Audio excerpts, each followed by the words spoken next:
açılmalı. Günəşə doğru açılır günəşin. İstiqamətlə doğru günə baxan. Bəli, adından da görürük ki, adı günə baxandır. Biz harada yaşayırıq? Yaşadığımız yer haradır? Tərtər rayonunda günə baxan haqqında bilirsiniz, hardasa əkilib bezəlmiş yer haradır? Kənddə sahədə. Hansı kənddə? Hansı kənddə? Hansı kənddə? Yox, uşaqlar, adətən bax, simişka alıb istəyirik. Marketlərdən simişka alıb istəyirik. O simişka hardan gəlir? O tərtərin hansı kəndində daha yaxşı? Xoruzlu.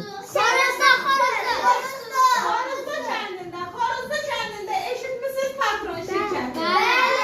Simişka alıb istəyirik, patron simişkaları.